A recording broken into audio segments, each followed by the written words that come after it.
እግዚአብሔር የተመሰገነ ይሁን። እንደምሰነበታችሁ ጌታንም የዚህ ቤተክርስቲያን መሪዎችንም አመሰግናለሁ።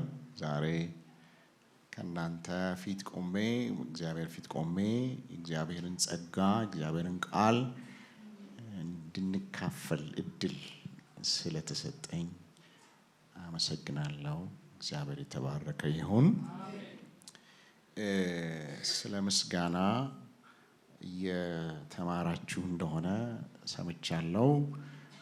እኔም ትእዛዝ ተሰጥቶኛል በዚሁ ዙሪያ እንድትናገር ተብያለሁ። ደስ ብሎኝ ነው ቃሉን ማካፍላችሁ።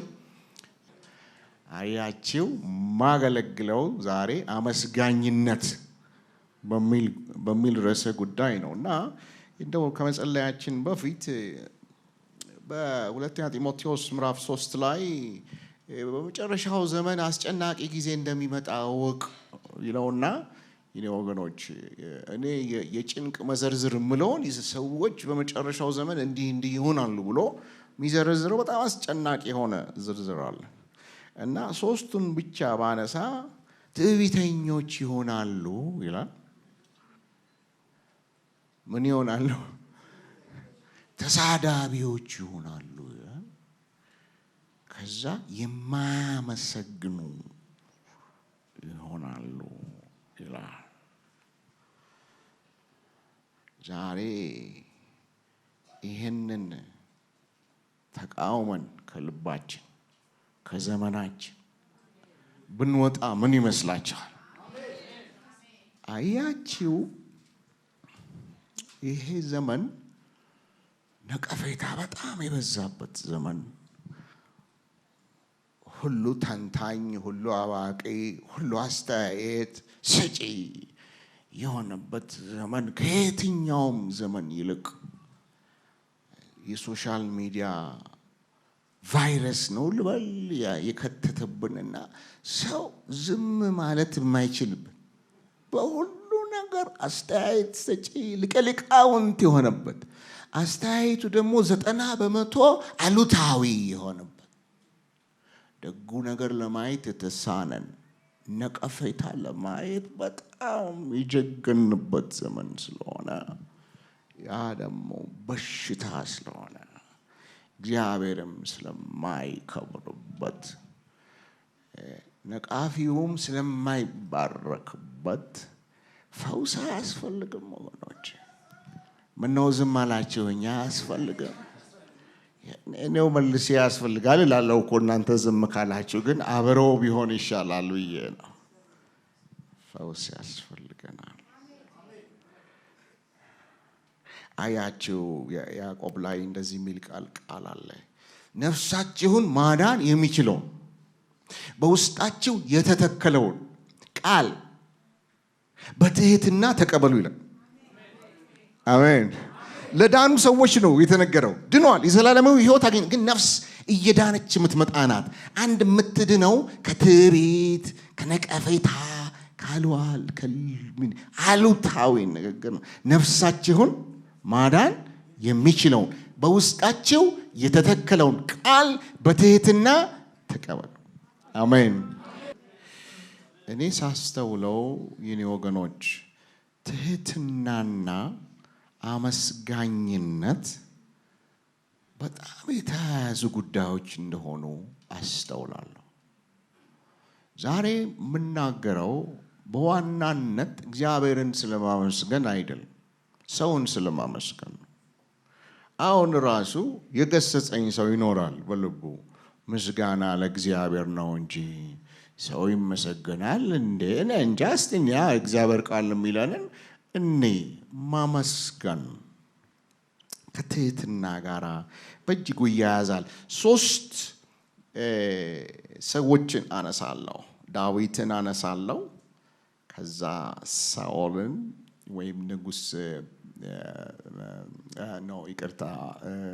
ጳውሎስን፣ ሐዋርያ ጳውሎስን እና ጌታ ኢየሱስን አነሳለሁ። ከሶስቱ ትህትናና አመስጋኝነት የሚገናኝበትን ክር ነው ለማሳየት የምፈልገው ዛሬ ማለዳ።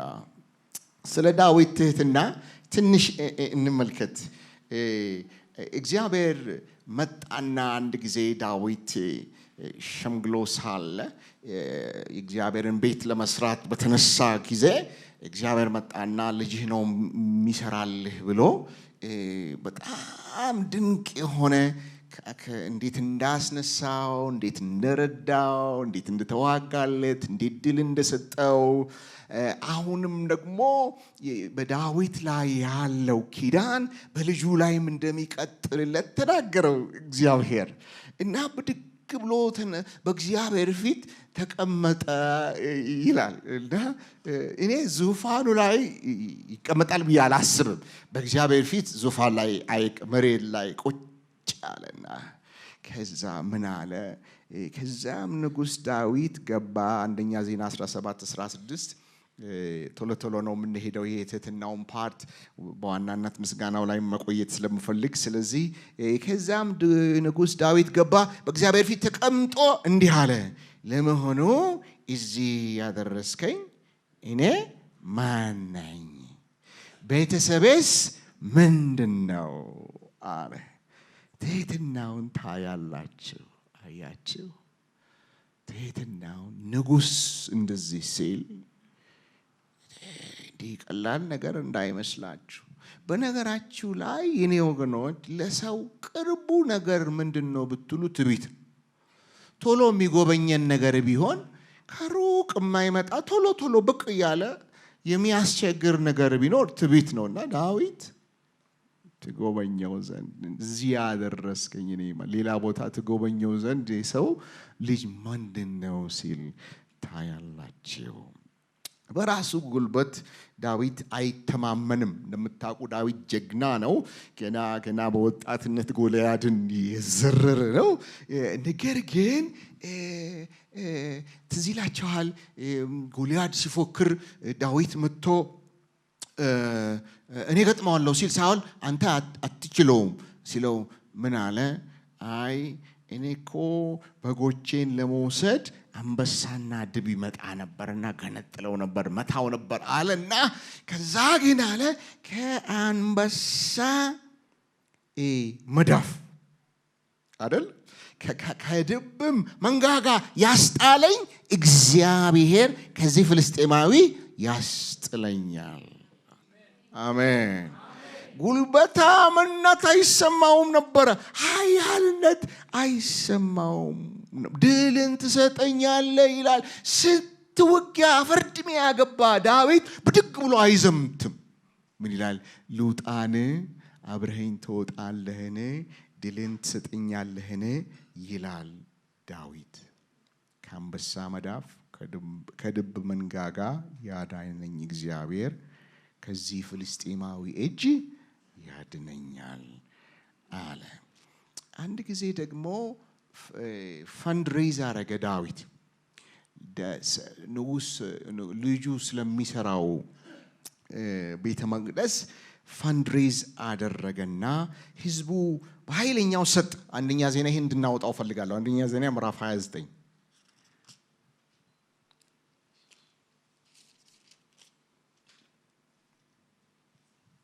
ከቁጥር 10 ጀምሮ እናነባለን የኔ ወገኖች። እና መጀመሪያ ራሱ ሰጠ፣ የጉድ ዘጠ። አንደኛ ዜና ምዕራፍ 29 ነው። የሰጠውን ሄዳችሁ እዩት። ማአት ስጦታ ነው የሰጠው። ከዛ ህዝቡም ሰጠ። ከዛ ዳዊት ተነስቶ እግዚአብሔርን ማመስገን ጀመረ። ትህትናውን ከዚህ እንድናይ እፈልጋለሁ። ዳዊትም በመላው ጉባኤ ፊት እግዚአብሔርን እንዲህ ሲል አመሰገነ። አባታችን የእስራኤል አምላክ እግዚአብሔር ሆይ ከዘላለም እስከ ዘላለም ላንተ ምስጋና ይሁን። እግዚአብሔር ሆይ በሰማይና በምድር ያለው ሁሉ ያንተ ነው። ታላቅነትና ኃይል፣ ክብርና ግርማ ያንተ ነው። እግዚአብሔር ሆይ መንግስት ያንተ ነው። እንደ አንተም እንደ ራስ ሁሉ በላይ ከፍ ከፍ ያልህነ ባለጠግነትና ክብር የሚገኘው ከአንተ ነው። አንተም የሁሉ ገዢ ነህ። ከፍ ከፍ ለማድረግ ለሁሉም ብርታትን ለመስጠት ብርታትና ኃይል በእጅ ነው። አምላካችን ሆይ አሁንም እናመሰግንሃለን፣ ለከበረው ስምህ ውዳሴ እናቀርባለን። ስሙ ቁጥር 14 ሁሉ የተገኘው ከአንተ ነው፣ ለአንተም የሰጠንህ ከእጅህ የተቀበልነውን ብቻ ነው። እስቲ ቅዱሳን አሜን በሉ እስቲ ባካችሁ። አቤት ገንዘብ ሰጥቻለሁና ሽማግሌ ኮሚቴ ሰብሳቢ አድርገኝ አይልም ዳዊት። አንተ ነው የሰጠን፣ ለፍቼ ጉልበቴ ያመጣው አይልም። አንተ ነው የሰጠን፣ ይሄን ሁሉ አንተ ነው የሰጠን። ታዲያ እንዲህ ያለ ቸርነት እናደርግ ዘንድ እኔ ማን ነኝ? ሕዝቤስ ማን ነው? አሜን አሜን። ትሕትናውን ታያላችሁ፣ ትሕትናውን ታያላችሁ። ሰጥቶ ሲያበቃ ሰጠው ብሎ የማይፎክር ትሁት ሰው ነው። እችን ነካ ካደረግኩኝ ስለ ትሕትና ወደ አመስጋኝነቱ ልሂድ። ዳዊት ከነገሰ በኋላ ወደ ኋላ ሄዶ አንድ ሰው አሰበ። በቃችን ነው መናገር የምፈልገው። አሰበ፣ ዮናታን የሚባል ሰው አሰበ። በመከራው ቀን አብሮት የነበረውን ሰው ሳኦል ሲያሳቅቀው ሊገለው ሲነሳ ጦር ሲወረውርበት የገዛ አባቱን ትቶ ወዳጅነት ያሳየውን ዮናታንን አሰበ። እንዲሁ አይደለም እዚህ የደረስኩት አለ። አሰበ። ትልቅ ከሆነ በኋላ ከነገሰ በኋላ ሁሉ በእጁ ከሆነለት በኋላ ወደ ኋላ ሄዶ እዚህ ለመድረሴ ትልቅ አስተዋጽኦ ያበረከተ ወንድሜ ዮናታን የሚባል ሰው አለ ብሎ አሰበ። ምንድነው ያላችሁኝ? ሰው አይመሰግንም ያላችሁኝ? ዳዊት ግን ያመሰግን ነበር። ምን እንዳለ ታውቃላችሁ? ስለ ዮናታን ስል ቸርነት የማደርግለት ከሳኦል ቤት የቀረ ሰው ይኖር ይሆን ብሎ ጠየቀ። ከማን ቤት? ከሳኦል ቤት። ሳኦል ማነው? አሳዳጁ። በእኔና በሞት መካከል አንድ እርምጃ ቀረ ያለው ያ ሳኦል እኔ እንጃ፣ እኔ እናንተ ሆነን የምንነግሰው የሳኦል ዘር ፈለጉልኝና ልጨርስ ሳንል አንቀርም። እሱ ግን ምን አለ? መጨረስ አይደለም ደግሞ ከዮናታን ቤት እኮ አይደለም ያለው፣ ከሳኦል ቤት፣ ከነፍሰ ገዳዩ ቤት። ለምን? ሳኦል የዮናታን አባት ነዋ። ስለዚህ ምናልባት ዮናታን አላገባ፣ እንግዲህ ኤርሊ ነው የሞተው ሳይሆን አይቀርም። ታሪኩን ስናይ ልጅ ላይ ኖሮ ይችላል። በቃ ልጅ የለውም፣ እሱ ሞታል። ሳኦል ከነዘሩ አፈርድሜ ይግባ አላል። ከሳኦል ዘር ስለማን ስል? ስለ ዮናታን ስል። ትሕትና ወደ ኋላ ሄዳችሁ የወደቃችሁ ቀን ያነሷችሁን፣ ያለቀሳችሁ ቀን እንባችሁን የጠረጓችሁን፣ ኪሳችሁ ባዶ የነበረ ቀን እጆቻቸውን የዘረጉላችሁ ያስባል ትሁት ሰው። ዳዊት አሰበ እና ሲፈለግ ማ ተገኘ? ሲባ ነው? ሲባ አይደለም። ሜምፊቦስቴ ተገኘ። ሜምፊቦስቴ ምንድን ነው? ሽባ ነው። ከዛ መጣና ምንድን ነው ያደረገው? በቃ እኔ እንደ አባትህ አይደለሁም፣ እዛች ጓዳ ፍርፋሬ ብላ ነው ያለው። ከዛሬ ጀምሮ እኔ ማዕድ ትቀመጣለህ። አሜን። ደግሞ ለእርሻ አታስብ። ሲባ የሚባለው እርሻህን ያርስልሃል፣ ያስገባልሃል። ያላችሁ አንድ ወዳጄ እንደዚህ ያለኝ፣ በአማርኛ አፕሪሺዬሽን የሚባለው ቃል መዝገበ ቃል ላይም ጥሩ ትርጓሜ የለውም አላሉ። እኔ ዛሬ የማወራው ታንኪዩ ስለማለት ብቻ፣ አፕሪሺየት ስለማድረግ ዋጋ ስለመስጠት ነው የማወራውና ዋጋ ሰጠ ወገኖች። አሰበ፣ አፕሪሺየት አደረገ። አንድ ጊዜ ደግሞ አንድ ልጨምርላችሁ ስለ ዳዊት። አንድ ጊዜ ደግሞ በአንደኛ ዜና ምዕራፍ 11 ከቁጥር 16 እስከ 19 ላይ እናንብበው እስቲ። አንደኛ ዜና ምዕራፍ 11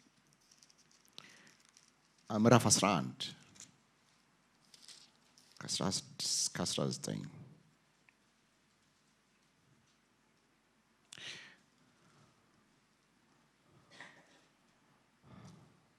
በዚያ ጊዜ ዳዊት በምሽጉ ውስጥ ነበረ። የፍልስጤማውያን ሰራዊት ደግሞ በቤተልሔም ነበረ። ዳዊትም ውሃ ፈልጎ ነበረ እና ከቤተልሔም በር አቅራቢያ ከሚገኘው ጉድጓድ የምጠጣው ውሃ ማን ባመጣልኝ አለ።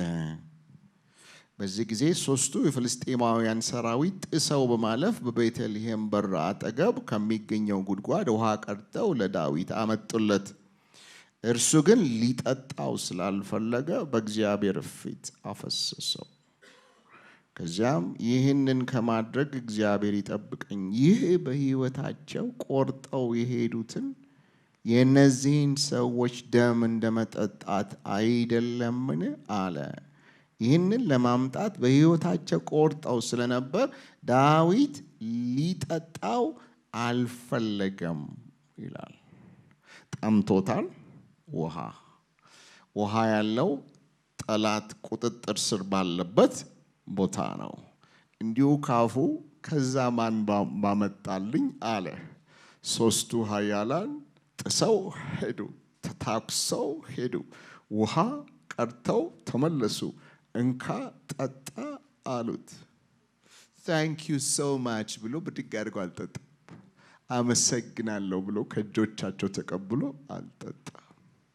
ምን አለ? እናንተ ነፍሳችሁን ሸጣችሁ ነው ያመጣችሁት። እናንተ ደም እንደመጠጣት ነው አለ። ምን ማለት ነው? ይህንን ለመጠጣት አይገባኝ፣ አይ ዶንት ዲዘርቭ ዚስ። ይሄ እንግሊዝኛ ኢንታይትልመንት የሚባል ነገር አለ። ማለት ለእኔ የማይገባ ስጦታ የለም፣ አምጡት፣ እኔ እኮ ጀግና ነኝ ብሎ አልጠጣም። ዋጋው በጣም የከበረ ስለሆነ እኔ ይህንን መስዋዕትነት ልወስድ አይገባኝም አለ። አይገባኝም አለ። አልጠጣውም አለ። እናንተ ደማችሁን አፍሰሳችሁ እኔ ለእናንተ ዋጋ አለኝ እያለ ነው።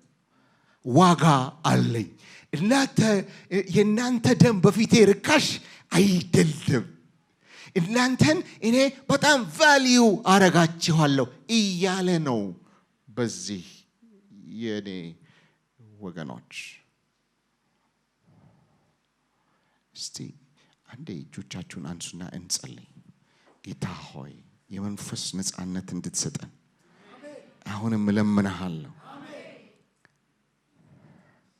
ክፉን እንድታቃጥል አሁንም እለምንሃለሁ።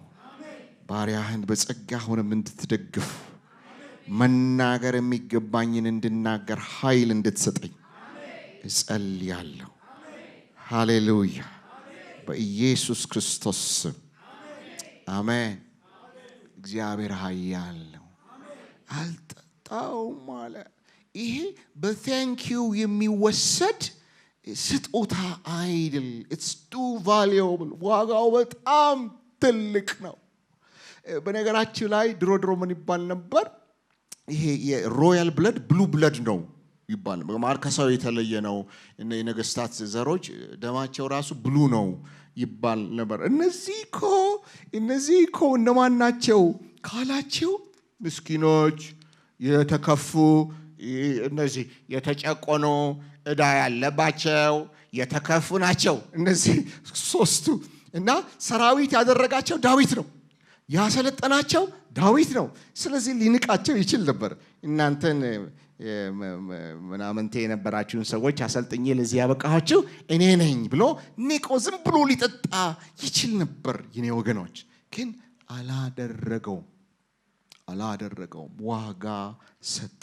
ይህ አለ ይህ ስጦታ በእግዚአብሔር ፊት በጣም የከበረ ስለሆነ ቁርባን አድርጌ ለእግዚአብሔር አፈሰዋለሁ እንጂ አልጠጣውም አለ።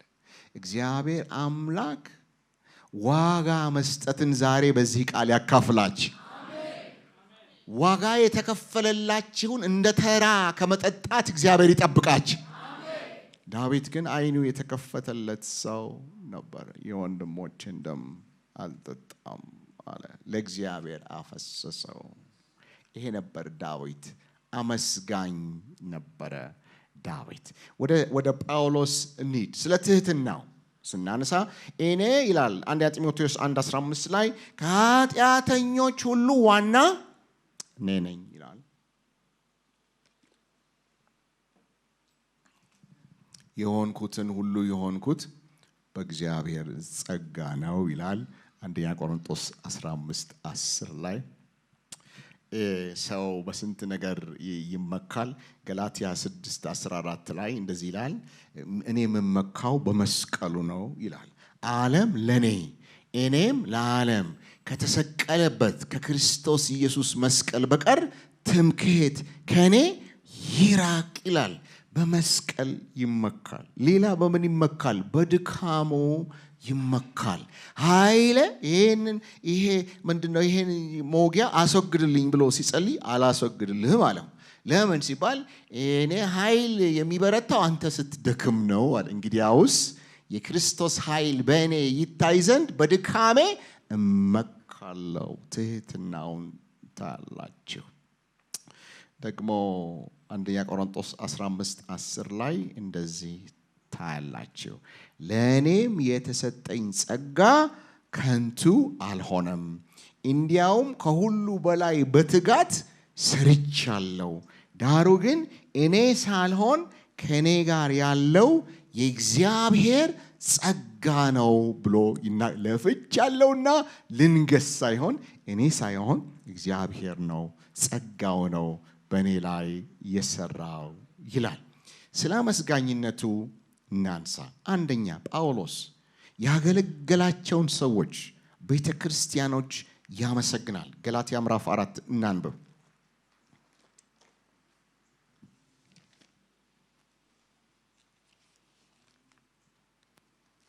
ገላትያ ምዕራፍ 4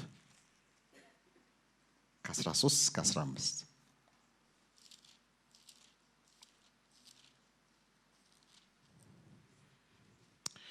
እንደዚህ ይላቸዋል። እንደምታውቁ በመጀመሪያ ለእናንተ ወንጌልን የሰበክኩት በሕመም ምክንያት ነበረ። ሕመሜ ለእናንተ ፈተና ሆኖባችሁም እንኳ አልሰለቻችሁኝም። አያችሁ፣ አመስጋኝነቱን አልሰለቻችሁ ወይም አልተጸየፋችሁኝም። ነገር ግን እንደ እግዚአብሔር መልአክ እንዲያውም እንደ ራሱ እንደ ኢየሱስ ክርስቶስ አድርጋችሁ ተቀበላችሁኝ ይላቸው።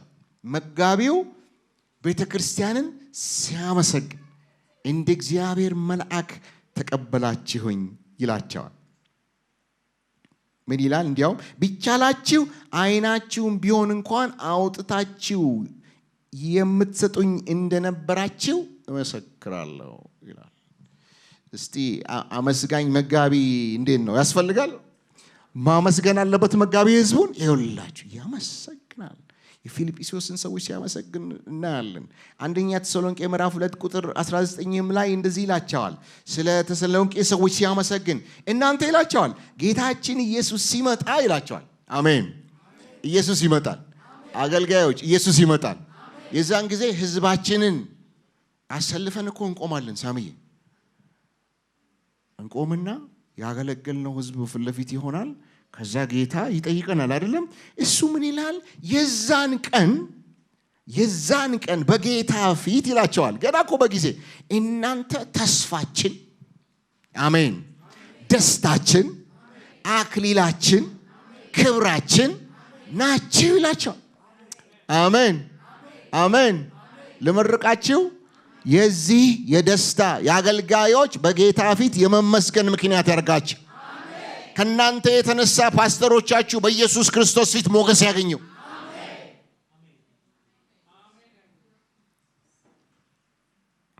ግን ጳውሎስ ቸርችን ብቻ ደግሞ አልነበረም የሚያመሰግነው፣ አገልጋዮችን ያመሰግናል። አብሮት የሚያገለግሉትን ያመሰግናል። ወገኖች ያመሰግናል። ኮሊጎቹ ያመሰግናል። ፊልጵስዩስ ምዕራፍ 2 ላይ አፍሮዲጡን እንዴት እንዳመሰግነው እስቲ ጌታ ይባረክ። ሃሌሉያ። ፊልጵስዩስ ምዕራፍ 2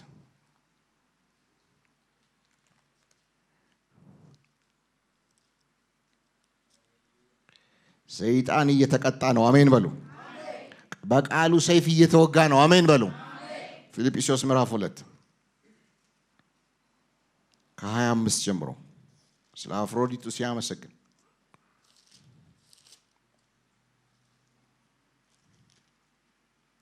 እንዲሁም ወንድሜን የሥራ ባልደረባዬን አቤት አብሮኝ ወታደር የሆነውን ይሄ ካልባረካችሁ ችግር አለባችሁ ማለት ነው። ስለ አፍሮዲጡ እኮ ነው የሚናገረው። ወንድሜን ይለዋል። አፖስትል እኮ ነው እሱ። አያቸው እንደዚህ ወደታች የሚያይ መንፈስ የለበትም። ወንድሜን የሥራ ባልደረባዬን አብሮኝ ወታደር የሆነውን ፈውስ አለው። ባካችሁ ለስ ብላችሁ ዝም ብላችሁ በሉት። ፈውስ ይተላለፍባችኋል። እስኪ ወንድሜን በሉ፣ የሥራ ባልደረባዬን በሉ፣ አብሮኝ ወታደር የሆነውን በሉ። አሜን። በሚያስፈልገኝ ሁሉ እንዲንከባከበኝ የላካችሁትን የእናንተን መልእክተኛ የሆነውን አፍሮዲጦን መልሼ እንድልክላችሁ አስፈላጊ ሆኖ አግኝቻለሁ። እርሱ ሁላችሁንም ይናፍቃል። ይኸው ስለ እሱ በጎ ነገር ሲናገር አፕሪሺዬሽን ይባላል። ሁላችሁን ይናፍቃል። እርሱ መርዘኛ ነው። እሱ ችግር አለበት። እሱ ጸሎት ከተወ ማት ጊዜ አለፈ አይደለም። እርሱ ሁላችሁን ይናፍቃል። እስቲ አሜን በሉ ባካችሁ። መታመሙን ስለሰማችሁም ተጨንቋል። በእርግጥም ታሞ ለሞት ተቃርቦ ነበር። እግዚአብሔር ግን ምሕረት አደረገለት፣ በሐዘን ላይ ሐዘን እንዳይደራረብብኝ ለእኔም ጭምር እንጂ ለእርሱ ብቻ አይደለም። ምሕረት ያድርግላችሁ። ቁል ቁል ያላችሁ የምታዩኝ ሰዎች እንዴት አይነት ፍቅር እንዳለው፣ እንዴት አይነት አክብሮት እንዳለው አብሮ ለሚያገለግለው ሰው። ስለዚህ እርሱንን ገና ስታዩት ደስ እንዲላችሁና አፍሮዲጡ ብቅ ሲል ቸርች በሙሉ ሃሌሉያ ይላል። ጤነኛ ቸርች ነው። እርሱን ስታዩት ደስ እንዲላችሁ። አሜን። ጤነኛ መንፈስ ይግባብን። አሜን። በሙሉ ደስታ በጌታ ተቀበሉት። አሜን። እናንተን አላቅም። አሁን እኔን ደስ አለኝ። ጌታ ይባረክ። አሁን ስራ እየተሰራ ነው። በሙሉ ደስታ በጌታ ተቀበሉት። ፊታችሁን አታርዝሙበት። አሜን። በሙሉ እንደርሱ ያሉትን ሰዎች አክብሯቸው። አፕሪሺየት አድርጉ፣ ዋጋ ስጡ፣ አክብሯቸው። እርሱ እናንተ ልትሰጡኝ ያልቻላችሁትን አገልግሎት ለማሟላት ሲል ለሕይወቱ እንኳን ሳይሳሳ ለክርስቶስ ሥራ ከሞት አፋፍ ደርሰው ነበር ይላል። አሜን። ሰው አይመሰገንም ነው ያላችሁት? ምነው መጽሐፉ ሌላ ነገር ይናገራል?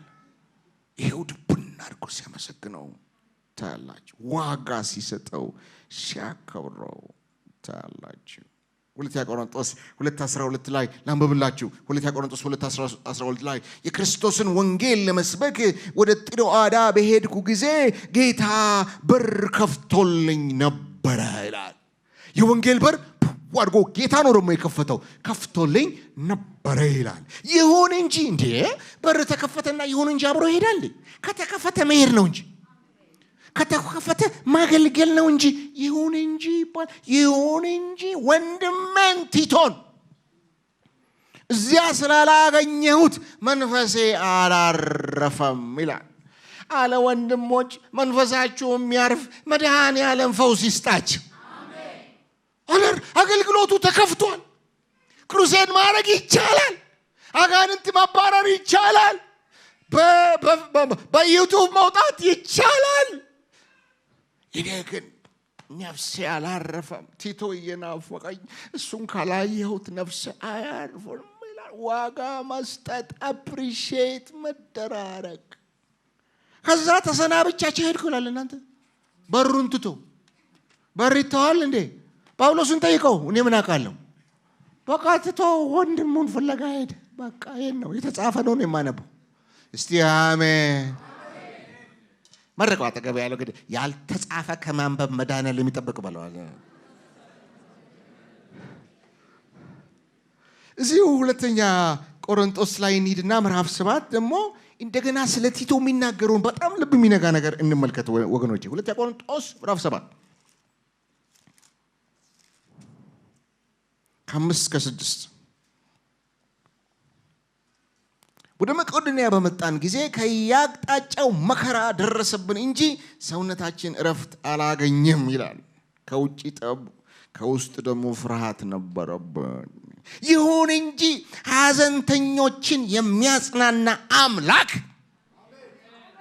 በቲቶ መምጣት አጽናናን። በመልአኩ መምጣት አይደለም፣ በቲቶ መምጣት። ሰውየው ልቡ ወድቅ ብሎ መከራው ጭንቅ ሆነ ብቅ ሲል ቲቶ ጸርፍ ለመረቀህ የወንድምህ ልብ ማረፊያ ያደርግ። የወንድምህ ልብ ካውያ ከመሆን ይፈውስ። ፈውስ እኮ እየተላለፈ እኮ ነው። ገብቶኛ መጀመሪያ የተናነቀኝ ለምን እንደሆነ መች አጣሁት። አሁን ተለቋል። አሜን በሎ።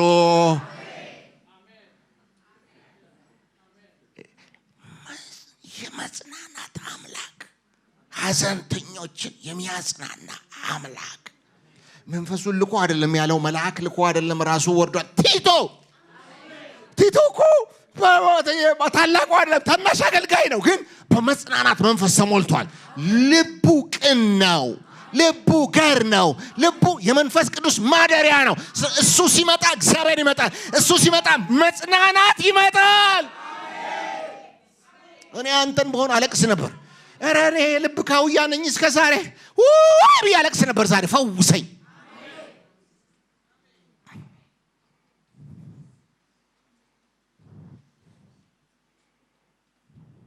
ፊልጵስዩስ ላይ ደግሞ እርዳታ ላኩለት። ፊልጵስዩስ ምዕራፍ 4 ላይ ነው የምታገኙት አይደል? እርዳታ ላኩለት። እርዳታውን ተቀብሎ ምን አለ? እናንተ ናችሁ እኮ አለ በችግሬ ወቅት የመከራዬ ተካፋይ የሆናችሁ እናንተ ናችሁ አለ። እኔ አፖስትል ነኝ። ለእኔ ላይ ብትዘራ ጥሩ ግራውንድ ይሆንልሃል። በዛው ከፍታ ላይ ከፍታ ምናምን ልበለው። በመከራዬ ሰው ነው። በችግሬ ጊዜ ደረሳች። አይረሳም። ያመሰግናል። በችግሬ ጊዜ ረዳችሁኝ ይላል። ደግሞ አንዴ ብቻ አይደለም፣ ደጋግማችሁ ላካችሁ። ሪኮግናይዝ እያደረገ አንድ ሰው እኮ እውቅና አይሰጥም እኮ አይሰጥም። እንዲያውም ካደረክለት በኋላ ሌላ ያደርግሃል እንኳን እውቅና ሊሰጥ። ቀጥሎ ከሚያስፈልገኝ በላይ ነው እቺን ነው የምትልኩልኝ አረብ ያለው ሪኮግኒሽን እየተነተነ ከዛስ ተሞልቻለሁ። ወይ መድኃኔዓለም አመስጋኝ መንፈስ ይስጣችሁ። ተሞልቻለሁ። ታንኪዩ ደግሞ ታንኪዩ ብቻ አይደለም አለ፣ ይሄ ስጦታ አለ መዓዛው የጣፈጠ ነው አለ በእግዚአብሔር ዘንድ። በእግዚአብሔር ዘንድ ተቀባይነት ያለው ደስ የሚያሰኝ መስዋዕት ነው አለ ዳዊት። ይሄንን ከምጠጣ በእግዚአብሔር ይቀበለው የከበረ ነው ብሎ እንዳፈሰሰው ይሄ ተሞልቶ በልቶታል። ግን እኔ ስበላው እግዚአብሔር አክብሮታል። እኔን ያሰባችሁለት እግዚአብሔር ያስባችኋል አለ። እኔን ያሰባችሁለት እግዚአብሔር መዓዛ ወጥቶለታል፣ አሽትቶታል አለ። ስጦታቸው ምን አደረገው? አፕሪሺየት አደረገው፣ ዋጋ ሰጠው። በኢየሱስ ስም የዚህ ቃል መንፈስ በዚህ ቤተ ክርስቲያን ላይ ፈውስ ያምጣ።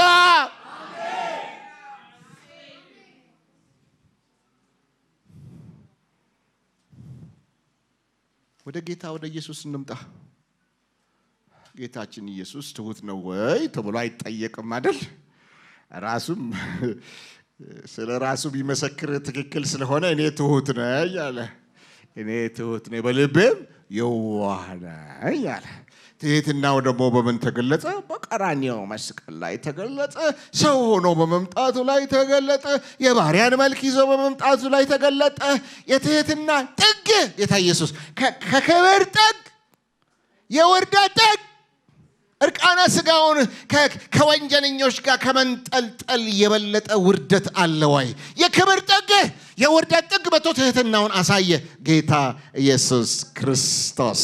ከኔ ተማሩ አለ ደግሞ ጌታ ኢየሱስ ክርስቶስ። እሱ እኮ የሚመሰገን ብቻ ሳይሆን አመስጋኝም ነው።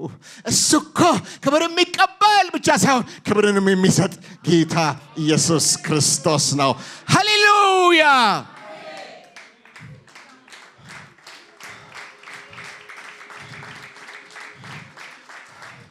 ቁጭ ብሎ ስራዬ ብሎ መባ ሲሰጥ ጌታ የሚከታተልበት አንድ ቀን ነበር። ወንበር ስበው ቁጭ ብሎ ሀብታሞች መጥቶ ያደረጉ ይሰጣሉ። ቀና ብለው ያዩታል ጌታን። ነቀነቅኩት በስጦታ እያሉ ማለት ነው። አንዲት ምስኪን መጣችና 2 ሳንቲሞች ክችልችል አደረገች። ነቃኝ ነው ጌታ። I will appreciate this አለ። እዚህ ጋራ በዝምታ ማላልፈው ጉዳይ ተፈጽሟል አለ። ሌሎቹ ከተርፋቸው ሰጡ። ያልእጀ ከድሃ ቅሟ መታደራሪያውን በሙሉ ሰጠች አይቻለሁ አለ። ኢየሱስ ምስጋና የሚቀበል አምላክ ብቻ ሳይሆን ምስጋና የሚሰጥ፣ እውቅና የሚቀበል አምላክ ብቻ ሳይሆን እውቅና የሚሰጥ አምላክ ነው። ከየት አመጣኸው ምስጋና ቢስነት? ከየት አመጣኸው እውቅና መንሳት? ከየት አመጣኸው? ከኢየሱስ አላመጣኸው። ጌታ ኢየሱስ አመስጋኝ አምላክ ነው። አንዲት ሴት መጣች። ማቴዎስ 26 ከ6-13 ላይ ሽቶ ዋጋው እጅግ ውድ የሆነ የአልባስጥሮስ ሽቶ ይላል አመጣችና ኢየሱስ ላይ ደፋች። 300 ዲናር ይሆናል አለ። 300 ዲናር በጣም ብዙ ብር፣ ስንት ዘመን ሴቭ ያደረገችው። ከዛስ የዛሬ ሰዎች መጡ። እኛ መጣን። እዛ እንዴት እንደደረስን አላቅም። እኛ በደጋልና መተንተን ጀመርና ማኛ ተነታኔ አስተያየት ነቀፋ። አልባስጥሮስ እኮ አትሰጥም። አልባስጥሮስ የሚሰጥ ሰው ነቀፋ አይሰጥም። ቹባ በደጋሉና ይሄ ነገር መሆን አለበት ወይ? እስቲ እንነጋገርበት። ይሄ ነገር በ300 ዲናር ተሽጦ ስንት ድሃ ስንት ስትሪት ቦይዝ ሊገለገሉበት ሲችሉ ይሄ ነገር ማባከን ነው። ጠባቆች እግዚአብሔር ከኘኘኘ የፍታህ መድኃኒዓለም ሃሌሉያ። ወይ ሰው አንድ ቀን ጥሩ ነገር አይናገርም። 420,000 ሰው ተሰብስቦ በመስቀል አደባባይ ንጹህ ኩልል ያለ የክርስቶስ ኢየሱስ ሞትና ትንሣኤ የምስራች ተሰበከ አይደለም? ተሰበከ አልተሰበከም? ከዛ በቀጥታ ቴሌቪዥን፣ በቀጥታ በፋና፣ በኢቲቪ፣ በአዲስ ቲቪ፣ በኦቢኤን በቀጥ ብሎ በአራቱ አቅጣጫ በክልል በሙሉ በየጓዳው የክርስቶስ ኢየሱስ ወንጌል ሰገድ ብሎ ገባም።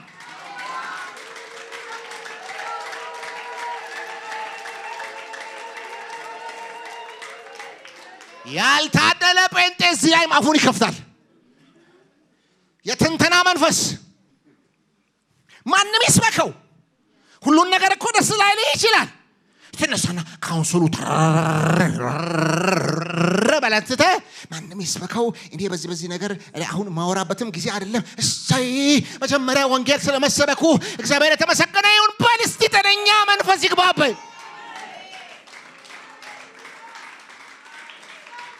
ምን አይነት በሽታ ነው ሊቅ የሆነ ይመስላል ሰው ሲነቅፍ ሊቅነት ነቀፈታ ነው ያለ ማን ነው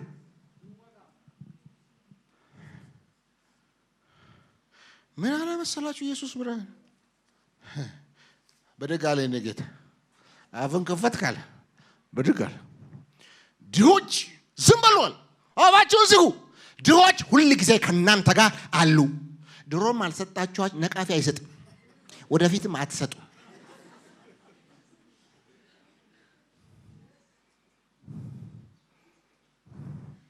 ይሄ ነገር ማቸው አላችሁ ይህ ወንጌል በሚሰበክበት ሁሉ በዓለም ሁሉ አጠንክሩ እናንተ በየትኛው ስፍራ እርሷ ያደረገችው በመታሰቢያነት ይደገርላታል እስቲ ምን እንደምታመጡ አያለው ያለ ይመስለኛል እኮ ያረ ሰው ሳይነበው ደዛሬ በረባው ያሰው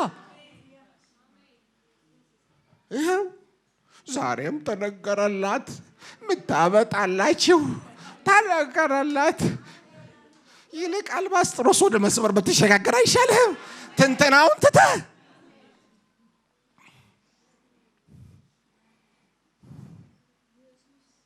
ጌታ መስጋኝ ነው ወገኖቼ ደቀ መዝሙር በመሆኑ አለ አንድ ጽዋ ቀዝቃዛ ውሃ የሰጠ ሰው ዋጋውን አያጣም እዚህም ያመሰግናል ጌታ ይሄው ነገርኳችሁ ዳግም ሲመጣ ደግሞ ምስጋና ይዞ ለእያንዳንዱ እንደ ስራው ሊከፍል አንድ ብርጭቆ ውሃ ለደቀ መዝሙር የሰጠ ሰው ካውንት አድርገዋል አፕሪሺየት ቫልዩ አድርገዋለሁ ዋጋ ሰጣለሁ ይላል ጌታ ኢየሱስ ክርስቶስ